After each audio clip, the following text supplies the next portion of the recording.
Assalamualaikum warahmatullahi wabarakatuh. Alhamdulillah.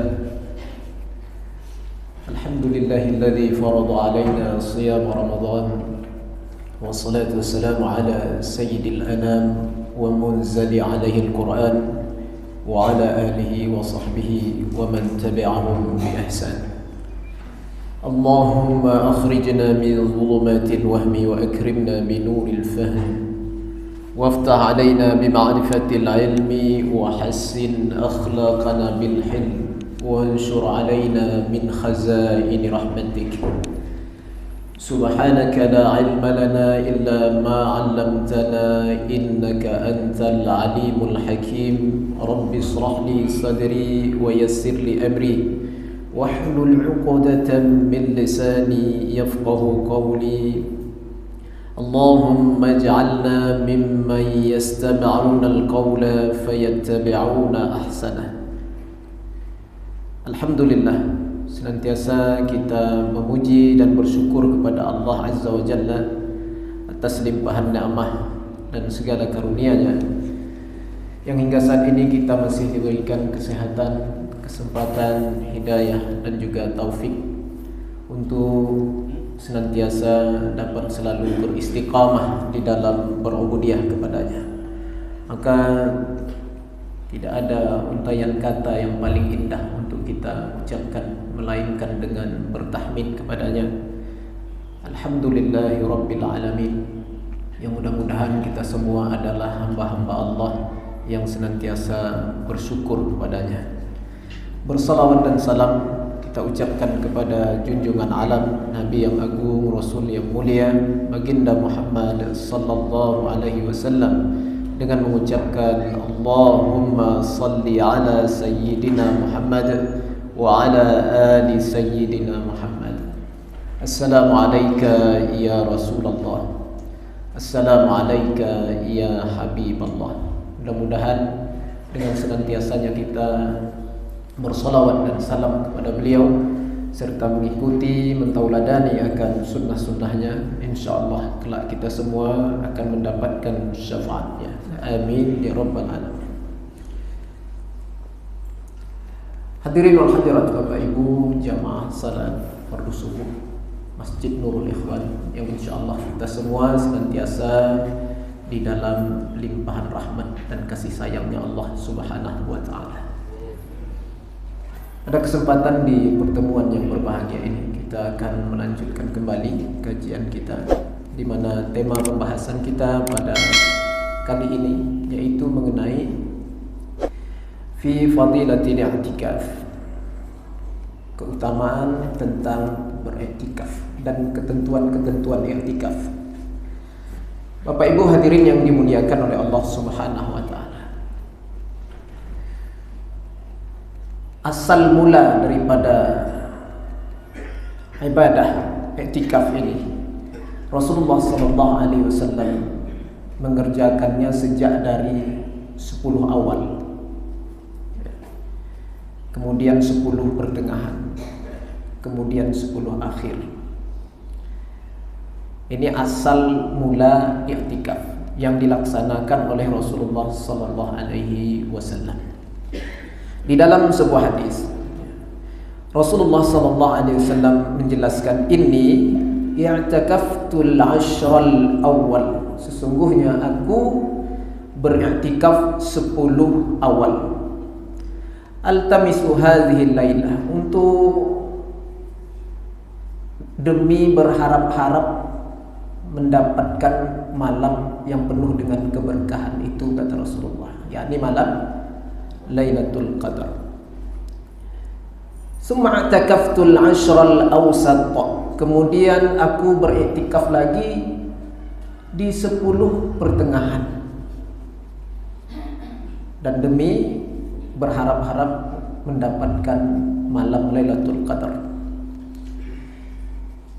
Summa, kemudian aku diberitahukan, didatangi, maksudnya di sini diberitahukan oleh Jibril. Diberitahukan oleh Jibril. Jibril berkata bahwasanya 10 akhir itu terdapat padanya malam Lailatul Qadar. Artinya Jibril memberitahukan Lailatul Qadar itu di malam 10 akhir. Maka Rasulullah SAW menjelaskan, kemudian aku beriktikaf di 10 akhir.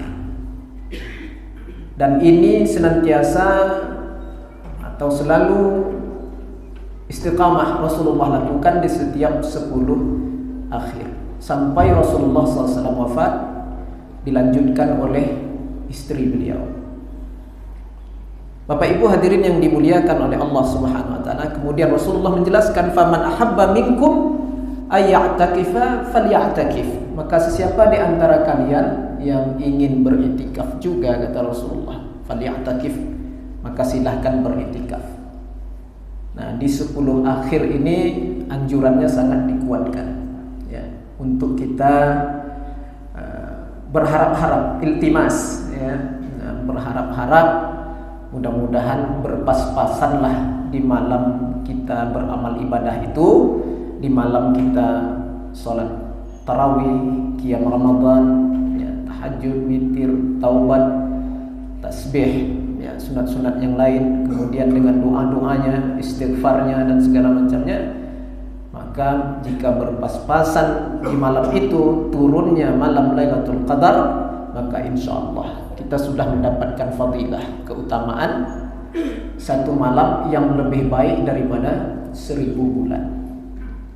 Nah, ini yang kita harap-harapkan ya Bapak Ibu hadirin yang dimuliakan Allah. Setiap kita mengharap-harapkan ya, kekaramahan, keberkahan, kemuliaan malam Lailatul Qadar.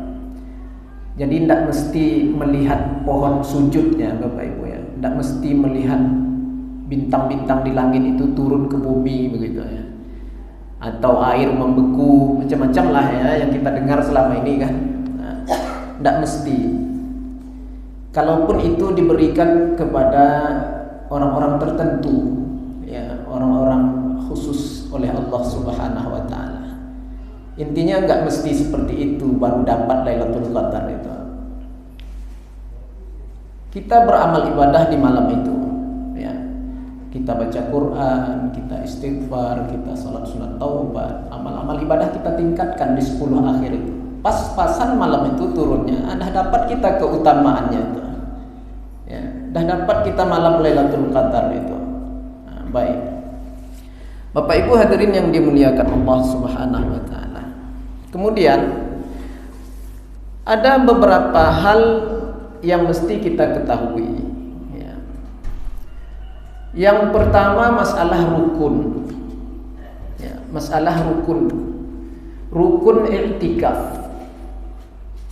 Rukun i'tikaf ini ada 3. Yang pertama niat ya, yang pertama niat. Jadi ibu bapak i'tikaf tidak niat, tidak sah i'tikaf Bapak Ibu. Jadi niat ini nanti akan saya sampaikan kaifiatnya seperti apa. Dia i'tikaf ini banyak jenisnya, maka beda-beda cara berniatnya ya. Nah, yang i'tikaf biasa yang setiap kali Bapak Ibu masuk masjid niat i'tikaf, itu namanya i'tikaf mutlak ya. Itu nanti akan saya jelaskan itu cara niatnya seperti apa. Jadi yang pertama rukun i'tikaf ini apa? Niat. Nah, kenapa? Innamal a'malu binniyat. Hanya sah amal ibadah itu bila mana dikerjakan dengan niat. Kalau tidak niat, tidak sah. Itu di dalam fikih mazhab Imam Syafi'i kita. Baik, yang kedua yang juga mesti kita ketahui, i'tikaf ini rukunnya mesti di masjid. Itu rukun yang kedua, di masjid, fil masjid. Tidak sah i'tikaf di musola.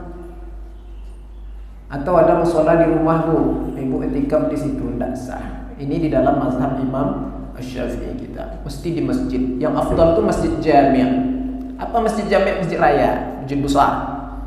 Ya, masjid raya Pasar Bawah, masjid raya An-Nur, nah, itu masjid jami'. Selain dari masjid jami' boleh Pak Ustaz? Boleh. Yang penting masjid yang didirikan padanya salat Jumat. Itu masjid. Jadi selagi masjid tuh boleh kita beriktikaf. Ya. Di musola tidak sah. Beda sama salat tahiyatul masjid. Kalau salat sunat tahiyatul masjid boleh dilakukan di musola menurut sebagian para ulama, tapi niatnya tetap tahiyatul masjid, jangan tahiyatul musola pula. Sengaja aku salat sunat tahiyatul musola karena tidak seperti itu. Tetap niatnya tahiyatul masjid menurut sebagian para ulama. Ya, baik. Jadi beda nih Bu, i'tikaf ini mesti di masjid. Kecuali ini di dalam mazhab Hanafi ya. Di dalam mazhab Hanafi mengecualikan perempuan. Perempuan ini boleh-boleh saja dia i'tikaf di musola, kata Imam Hanafi. Kalau dia khawatir keluar dari rumah itu diganggu sama bapak-bapak ini. Nah, itu. Ya, boleh. Perempuan boleh i'tikaf di musola kalau dia khawatir keluar dari rumah itu terjadi fitnah. Nah, itu maksudnya. Fitnah apa? Ya mana tahu diganggu orang di jalan malam-malam bolak-balik kan begitu, Bu. Nah, ini kekhawatiran ini ya boleh jadi barangkali anak-anak gadis ya. Anak-anak gadis. Kalau ibu-ibu lah tua-tua nak apa, datang aja lah ke masjid, tak ada yang ganggu aja. Ya, Bu ya, baik. Iya, nak ada yang ganggu dong, datang aja lah. Ini untuk anak-anak gadis, ya. Dia khawatir kalau keluar dia terjadi fitnah pada dirinya, maka boleh dia i'tikaf di musola dalam mazhab Hanafi. Ya, Syafi'i tetap nggak sah itu. Ada musola di rumah, Bu? Ada enggak musola di rumah? Ada. Kalau enggak ada digaris saja, Bu. Di batas. Nah, bisa. Di dalam mazhab Hanafi ya, mesti tahu mazhabnya. Nah, baik. Kemudian rukun yang ketiga mu'takif, orang yang beriktikaf itu sendiri. Nah, orang yang beriktikaf, ya kalau tidak ada yang mu'takifnya, orang yang beriktikafnya, ya macam mana bisa terlaksana ibadah iktikaf itu? Ya begitulah bahasa fikih itu Pak. Rukun yang ketiga orang yang beriktikafnya mesti ada katanya. Sama rukun puasa, yang ketiga orang yang berpuasanya kata dia. Nah, itulah bahasa fikih itu seperti itu. Baik. Kemudian di sini saya mau menjelaskan lagi jenis-jenis i'tikaf. Nah, ini penting untuk Bapak Ibu ketahui. Jangan-jangan Bapak Ibu menyangka selama ini yang Ibu Bapak i'tikaf 10 akhir, tapi masuk maghrib pulang habis tarawih, Bapak Ibu bilang juga itu i'tikaf 10 akhir. Tidak ada, Bu. Lah salah paham Bapak Ibu. Ya, lah salah paham. Masuk maghrib habis tarawih pulang dia. Nah, nanti ditanya orang, kau kan i'tikaf 10 akhir. Iya tadi udah tuh, kan udah i'tikaf tadi di masjid. Malam ini saya tidur di rumah dulu. Nanti dibahas itu ya. Sah enggak i'tikafnya yang seperti itu? Khusus 10 akhir itu nanti pembahasannya. Jadi saya di sini mau bahas jenis-jenis i'tikaf dulu. Ada tiga. Yang pertama, dah saya singgung tadi, i'tikaf mutlak. I'tikaf mutlak. Kalau kita terjemahkan dengan bahasa kita, i'tikaf biasa-biasa. Ya, i'tikaf biasa-biasa. I'tikaf mutlak ini kapan saja, ya, tidak terkait dengan waktu nih, kapan saja boleh Bapak Ibu laksanakan.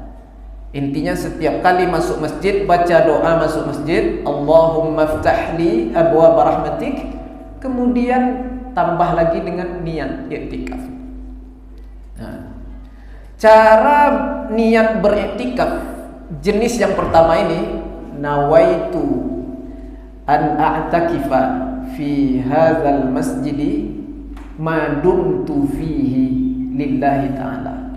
Sengaja aku bahwasanya beriktikaf di masjid ini selama aku berada di dalamnya. Itu niat i'tikaf mutlak. Jadi setiap kali masuk masjid, niatkanlah tuh Bu. Udah niat tadi Bu, masuk masjid. Rugi. Masuk masjid enggak niat i'tikaf, rugi. Baca doa tok.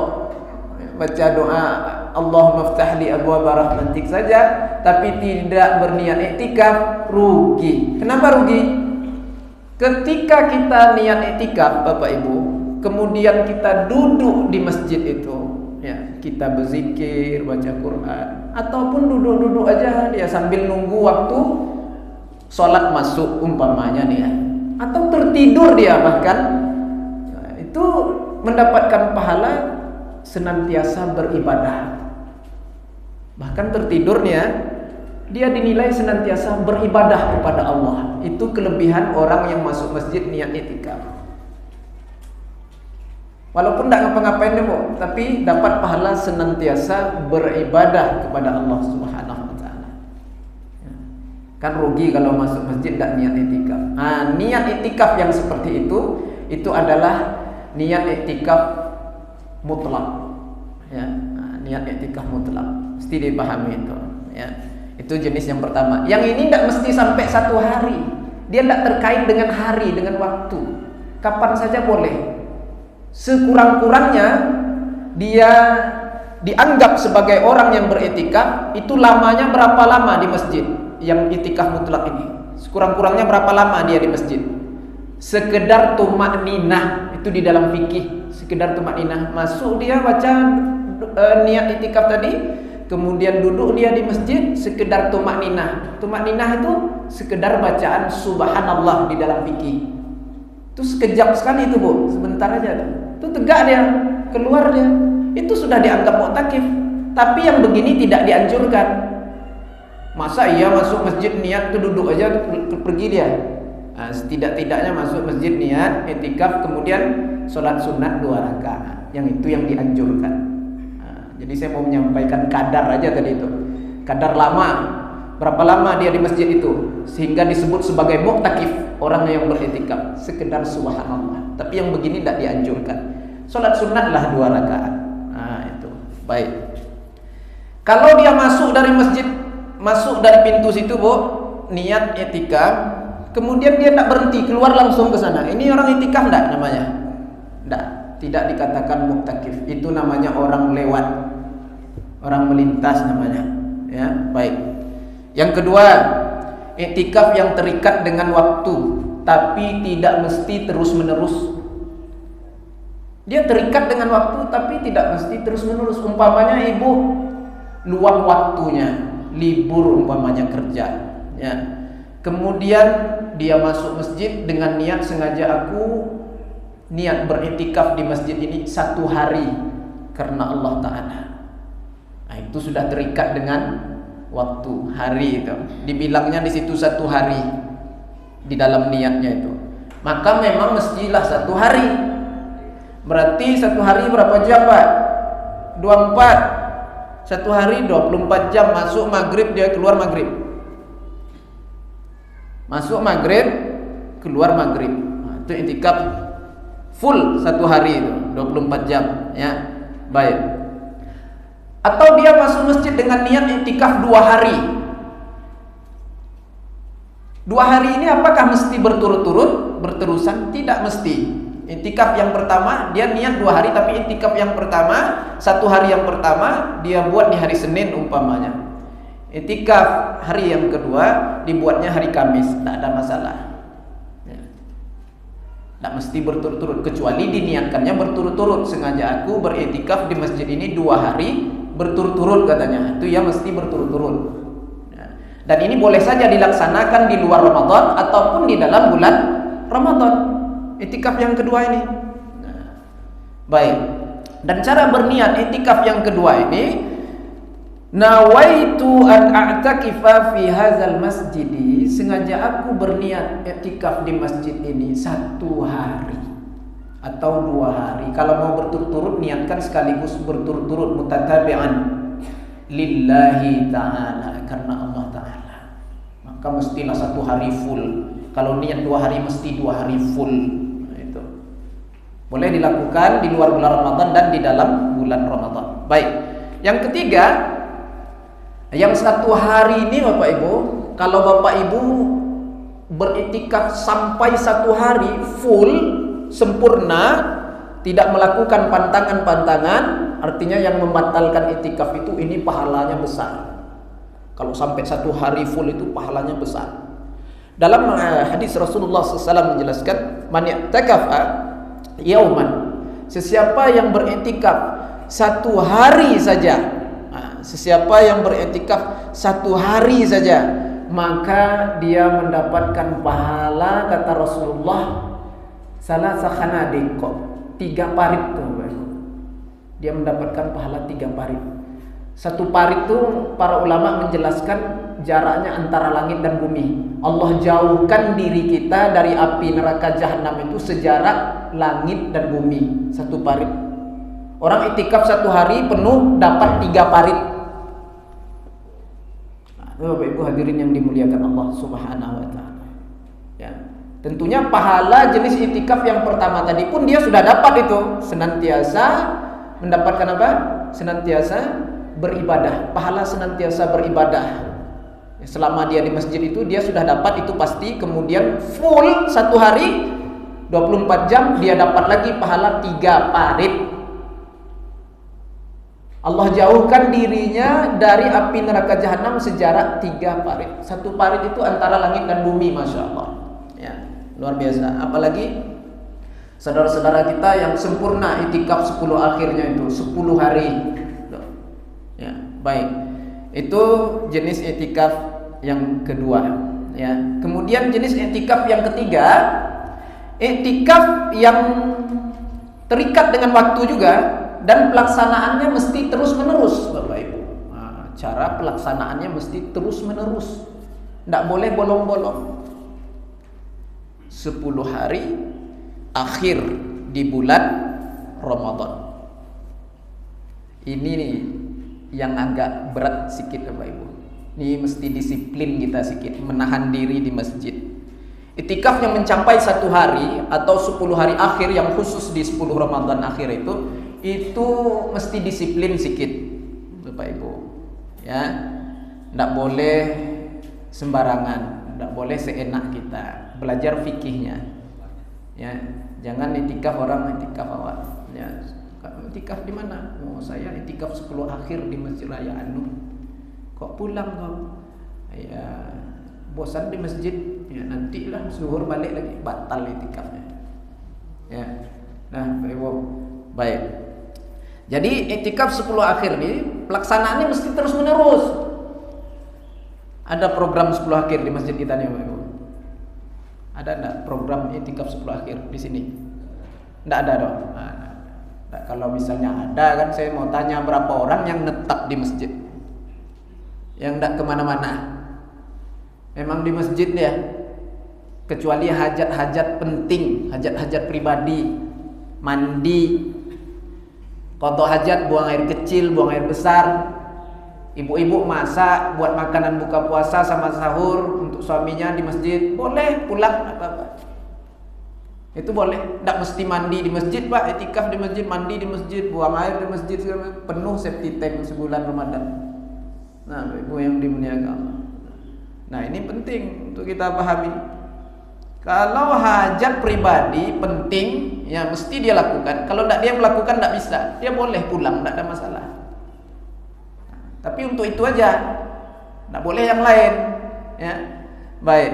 Kemudian Bapak Ibu hadirin yang dimuliakan Allah. Nah, saya mau sampaikan cara berniat i'tikaf 10 akhir. Ya. Nawaitu li'tikafa, sengaja aku berniat i'tikaf fi hadzal masjidi, di masjid ini, asyran mutatabi'an, 10 hari berturut-turut, min awakhiril Ramadan, ya, min awakhiril Ramadan. Nah, ini berat sedikit Bapak Ibu. Sengaja aku beriktikaf 10 akhir Ramadan berturut-turut. Ya. Sanggup, Bu? 10 akhir Ramadan berturut-turut. Memang niatnya seperti itu, mutatabi'an, berturut-turut. Nah, yang mirisnya sekarang nih Bapak Ibu, dia niat 10 akhir itikafnya. Ya, tapi cuma ikut sehari aja yang full. Ya, sehari aja yang full Bapak Ibu. Ya, berarti tidak cukup 10, tidak sesuai dengan niat. Jadi dapat pahala 10 akhir tidak dapat, cuma dapat 1 hari. Karena dia fullnya 1 hari, ya dapat pahala 1 hari. Kalau dia niat 10 akhir itikafnya, tapi cuma dapat 2 hari, ya dapat pahala 2 hari. 1 hari tadi dapat 3 parit.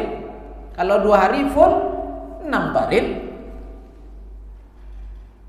Begitu.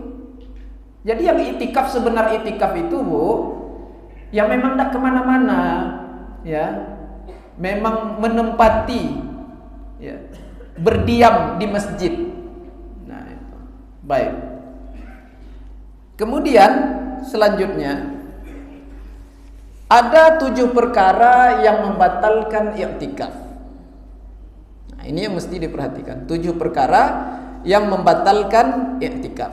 Yang pertama, berhubungan suami istri. Ini dah niat 10 akhirnya atau 3 hari akhir lah. Dia tidak semua masjid yang buat 10 akhir tuh, Pak. Sebagian masjid dia buat 3 hari akhir.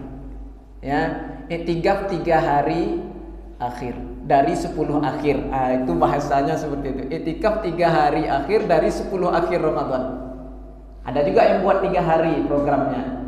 Ada yang full, Bapak Ibu, 10 akhir seperti di Masjid Raya Pasar Bawah, Masjid Raya An-Nur, itu full 10 hari akhir itu. Nah, pertanyaannya, orang yang i'tikaf 10 akhir ini paham enggak dia yang membatalkan ini? 7 ini. Jangan samakan dengan i'tikaf mutlak. I'tikaf yang pertama tadi. Kalau itu enggak payah tuh dong.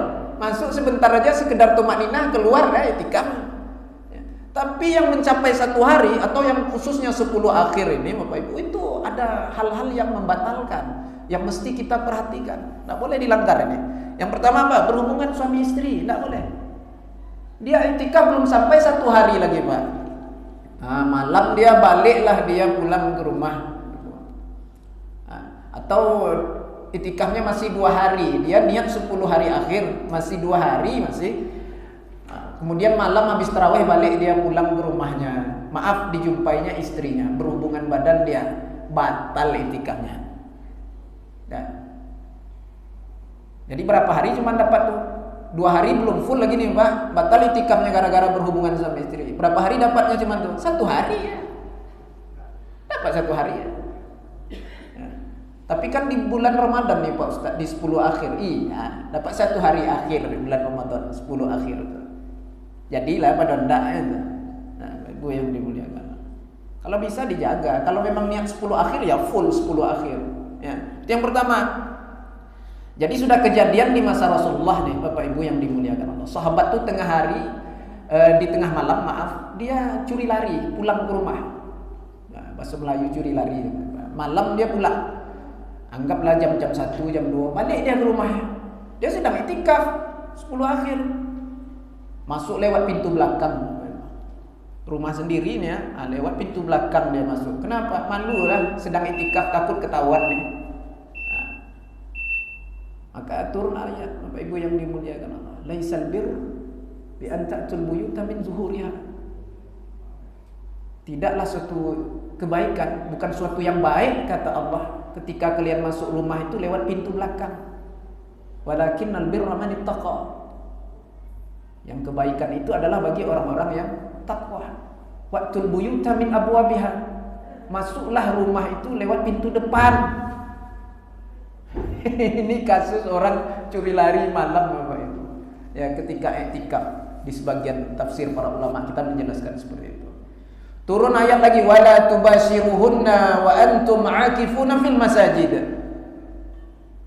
Jangan kalian campuri istri-istri kalian itu padahal kalian sedang beriktikaf di masjid.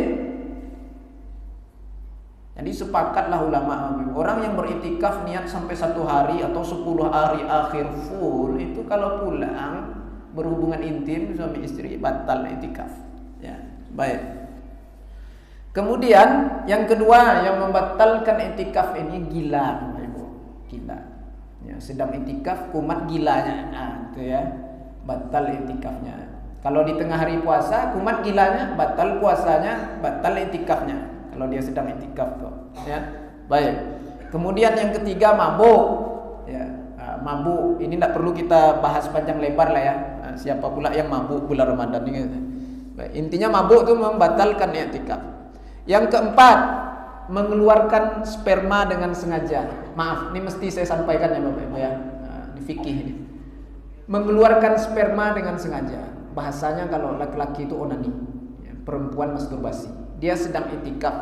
Dia lakukan hal itu, maka batal iktikafnya.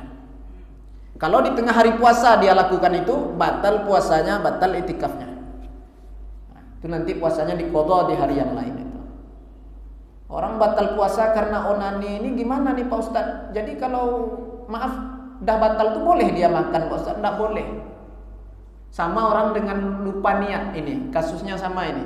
Orang lupa niat puasa, ya Bu ya, sama orang yang membatalkan puasa maaf karena onani ini hukumnya sama. Apa itu? Nggak boleh dia makan walaupun dah batal. Orang lupa niat kan nggak sah puasanya tuh Bu. Orang onani kan batal puasanya itu. Tidak boleh makan, tidak boleh minum. Tetap wajib dia menahan. Tetap wajib dia menahan sampai orang buka puasa, baru boleh dia buka puasa. Baru boleh dia makan. Ya. Nanti puasa dia yang batal di hari itu wajib dia qadha di hari yang lain. Nah itu. Itu ya. Baik. Mengeluarkan sperma dengan sengaja itu batal i'tikaf. Atau dia i'tikaf di masjid. Ya. Tapi tidak ada lah, tidak usahlah saya contohkan ini. Tidak ada orang suami istri berhubungan di dalam masjid itu, tidak ada ya. Kalau terjadi ya sama aja, tapi dosa lagi itu dalam masjid. Ya kan? Ada Bapak Ibu hadirin yang dimuliakan Allah. Memang dibahas semua di dalam kitab sampai sedetil-detil begitu Bapak Ibu. Kemudian selanjutnya orang yang mimpi gimana? Dia sedang i'tikaf. Mimpi mengeluarkan sperma, mimpi basah. Dia sedang i'tikaf. I'tikafnya tidak batal gara-gara mimpi itu. Ya, tapi dia wajib keluar segera dari masjid karena dia sedang berhadas besar. Haram dia. Ini dah tahu dia malam nih umpamanya dia mimpi basah ya kan, jam-jam 2. Tapi dia slow aja, tidur aja dia di masjid Pak. Lanjut tidur, haram hukumnya. Ya, sadar itu langsung keluarlah. Ya, ini orang yang beriktikaf, hati-hati, perlu diperhatikan bagi yang beriktikaf. Ya, segera keluar mandi, masuk kembali ke masjid. Nah, baik. Kemudian selanjutnya, ini masalah yang tadi juga lagi nih Pak. Ada yang bertanya kemarin di WA sama saya, Ustaz, maaf kalau onani ini mengeluarkan sperma dengan sengaja ini batal tidak puasa? Maka jawabnya ini sepakat ya, pendapat mayoritas ulama batal. Ya, onani, masturbasi batal puasa. Kemudian selanjutnya yang membatalkan i'tikaf lagi 5, murtad. Sedang i'tikaf dia murtad Bapak Ibu, batal puasanya, batal i'tikafnya. Nah, kalau sedang puasa tengah hari itu murtad dia, aku tahun depan murtad aja lah dia bilang kan. Maka tidak mesti nunggu tahun depan dia baru jatuh murtadnya. Di saat itu dia udah murtad langsung itu. Ya. Puasa dia itu batal langsung. Nah, puasanya batal langsung. Orang murtad ini puasanya batal langsung Bapak Ibu. Ya, i'tikaf dia i'tikafnya batal langsung tuh. Apa yang tidak batal bagi orang yang murtad nih Bapak Ibu? Wudu. Ketika dia dalam keadaan berwudu, kemudian dia murtad, wudunya tidak batal. Kalau tayamum batal. Untuk apa dibahas tuh Pak Ustadz nih? Umpamanya dia murtad dalam keadaan berwudu nih, wudunya tidak batal Bu. Beberapa menit kemudian atau udah lewat setengah jam ya atau 1 jam masuk Islam dia lagi, maka kalau wudunya yang sebelum murtad tadi belum batal ya, maka masih boleh digunakannya wudunya itu untuk salat. Tapi tidak ada orang murtad setengah jam itu masuk Islam lagi Pak ya, itu jarang pula kita dengar. Itu contoh aja Pak, fikih buat masalah seperti itu ya. Baik. Kemudian selanjutnya Bapak Ibu yang membatalkan i'tikaf itu haid. Ibu sedang i'tikaf belum sampai 1 hari lagi, ya belum sampai 1 hari lagi datang haid, Bu. Terus gimana? Ya udah batal i'tikaf, puasa pun batal. Jadi tidak boleh udah seharian nahan, haid pula datang, itu tidak boleh. Ya, itu dah memang ya kodratnya seperti itu, wanita Allah ciptakan. Ya. Jadi Bapak Ibu di situ ada rukhsah tuh Bu, ada keringanan dari Allah tuh. Keringanan apa Pak Ustaz? Nggak sholat, boleh makan, enak tuh, ya kan? Nggak sholat nggak perlu diqadha lagi. Seminggu Ibu ninggalkan sholat gara-gara haid, nggak perlu diqadha. Tapi kalau puasa qadha dong. Sholat udah dirukhsah, masa puasa mau dirukhsah juga? Minta diskon semua nggak boleh, ya. Baik. Udah saya bilang sama orang rumah saya nggak boleh gitu. Dia ngeluh Bu, udah mau bunyi beduk maghrib Bu, ya, datang haid itu ngeluh dia, dende katanya kan, jangan dende, nggak boleh dah saya bilang kan. Iya bang, seharian dah katanya kan, sikit lagi. Ya tak bisa batal, dia bilang kan. Ya gimana lagi, dia bilang kan. Pahala kan sempurna, tetap dapat. Sempurna, tak kurang sedikit pun pahala, saya bilang. Ya tapi nanti di hari yang lain dikodo. Ya kodo-kodo dia enggak mau. Perempuan ni payah. Ya, harus lembut-lembut ngasih tahu dia. Ya. Baik Bapak Ibu hadirin yang dimuliakan Allah Subhanahu wa taala. Baik. Yang ketujuh, yang membatalkan i'tikaf keluar tanpa alasan. Nah, ini yang saya singgung sedikit tadi. Keluar tanpa alasan. Jadi hajat pribadi yang tidak membatalkan i'tikaf itu ada beberapa, Bu. Yang pertama, dia keluar mandi, ini tidak masalah, tidak mesti di masjid, pulang ke rumah mandi tidak ada masalah. Ya, qada hajat, buang air kecil, buang air besar boleh. Ibu-ibu masak untuk makanan buka sama sahur. Pas suami i'tikaf juga, kita berdua i'tikaf di masjid kan, maka boleh pulang, Bu. Ya, bapak pun sama boleh pulang. Kalau tidak ada bini, terpaksa masak sendiri di rumah, ya kan? Siapa yang membuatkan kan itu? Silahkan pulang ke rumah masak atau cari beli di luar sana. Kalau ada masjid yang memfasilitasi, dah ada makanan buka, sahur, alhamdulillah, tidak perlu kemana-mana Bapak. Kan begitu Bapak Ibu. Itu. Kemudian apa lagi? Dia keluar itu untuk menunaikan hajat saudaranya yang susah. Boleh? Dia sedang i'tikaf, dia keluar. Dia cari saudara-saudaranya yang susah, dia tolong. Keluarnya itu tidak ada masalah, tidak membatalkan i'tikaf. Yang tidak boleh Bapak, habis tarawih dia i'tikaf nih ya 10 akhir Ramadan, habis tarawih dia keluar pergi ngopi. Ke kedai kopi dia ngopi santai ya. Batal i'tikafnya. Batal i'tikafnya. Ibu-ibu alasannya pulang tanya suami, "Kemana?" "Masaklah Bang untuk sahur sama buka." "Ya, pergilah." Sampai di rumah masaklah, saya masak nonton sinetron Indosiar dia, Ibu. Lama pula di rumah, batal i'tikafnya. Dah. Hati-hati Bu ya. Hati-hati, itu mesti diperhatikan tuh, ya. Baik. Kemudian sedikit kita berbicara kerja. Ini lagi Pak, saya tambahkan sedikit lagi kerja, Pak, kerja. Kerja ini membatalkan i'tikaf enggak? Batal i'tikaf kerja. Dia i'tikaf 10 akhir, pagi dia pergi kerja. Ya, pulang zuhur, habis zuhur masuk masjid lagi, batal i'tikaf. Jadi kalau mau serius, betul-betul serius Pak, i'tikaf 10 akhir ini ambil cuti, Pak. Ambil cuti. Ada yang berani ambil cuti enggak untuk i'tikaf? Enggak ada. Enggak ada. Kalau untuk liburan, berani, ya. Seminggu berani. Untuk i'tikaf enggak ada yang nekat, Pak. Ambil cuti untuk i'tikaf, jarang orang kita. Jadi intai aja lah hari-hari libur, ya, Pak. 1 minggu, ya, 1 Ahad tuh i'tikaf. Yang penting full 2 hari jadilah. Enggak dapat 10 hari akhir. 10 akhir tuh berat tuh, Pak.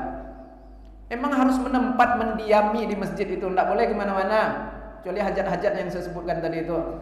Jadi i'tikaf 10 akhir itu mesti memang betul-betul mengawasi lah kita ya, jangan lakukan hal-hal yang membatalkan i'tikaf itu. Baik, selanjutnya di sini kita berbicara tentang keutamaan i'tikaf. Terakhir ini ya, saya akan bacakan beberapa hadis tentang keutamaan i'tikaf.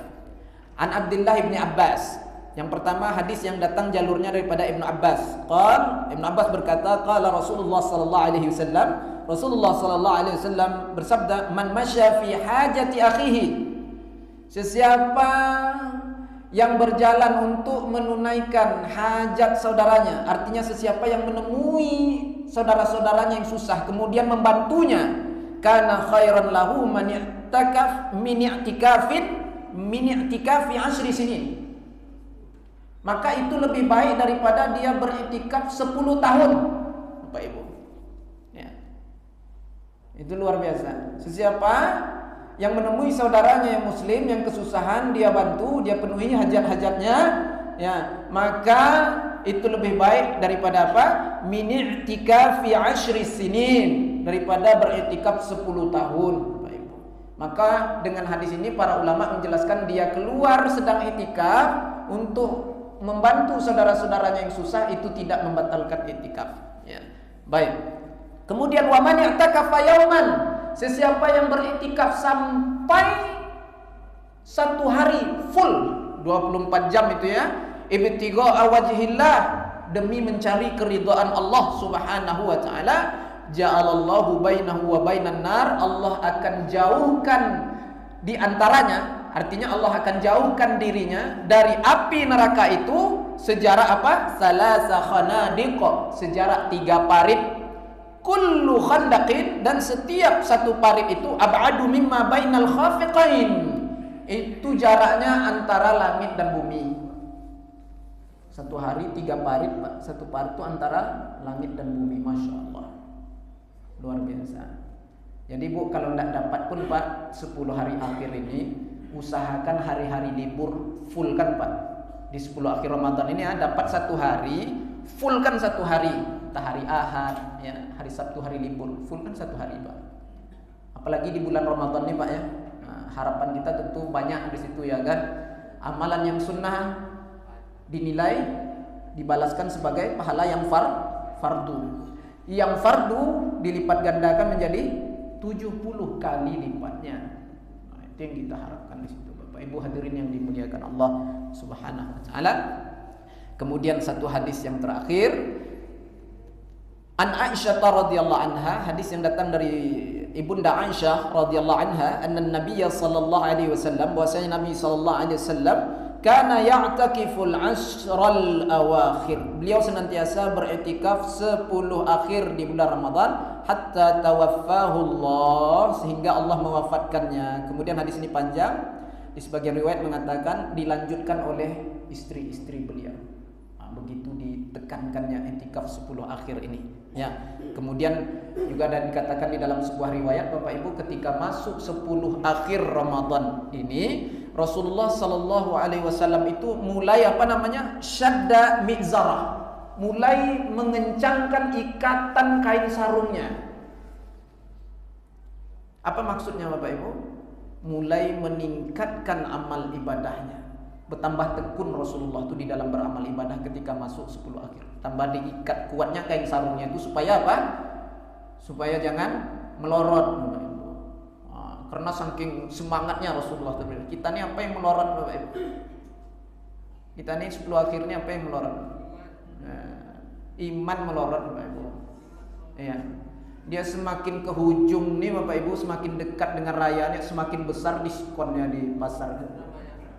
Baju semakin besar diskon. Kue-kue itu Bu, itu udah mulai dibungkus kecil-kecil di serak-serak gitu Bu, 1000 dah, makin ramai orang tak jadi raya tikaf Bapak Ibu. Nah, Bapak Ibu hadirin yang makin ke hujung nih makin besar godaannya nih Pak. Jadi kita semua mesti makin mujahadah Pak. Karena kaidah di dalam beramal ibadah ini Pak, dilipat gandakannya pahala di dalam beramal ibadah itu tergantung mujahadah, susah payah. Maka Imam Zarkasi mengatakan di dalam sebuah usul fiqh, Imam Zarkasi mengatakan apa? Jadi al-amalu kullama kasura wa syaqqa. Beramal ibadah itu semakin berat kita lakukan, semakin besar tantangannya, karena afdalu mimma laisa kadzalik. Itu lebih afdal. Ya. Lebih afdal pahala yang kita dapatkan daripada tidak ada tantangan sama sekali. Subuh nih dingin-dingin, hujan gerimis, ya Bu ya. Tetap aja Ibu pergi ke masjid, melawan rasa kantuk segala macamnya. Itu kan ada perlawanan nama Ibu. Itu dilipat gandakan di situ. Karena ada mujahadah, susah payah. Nah, itu. Jadi amal ini kalau enteng-enteng aja ya biasa aja pahalanya Bu. Biasa aja Pak. Tapi kalau ada perlawanan dilipat gandakan. Nah, itu kaidah di dalam beramal ibadah.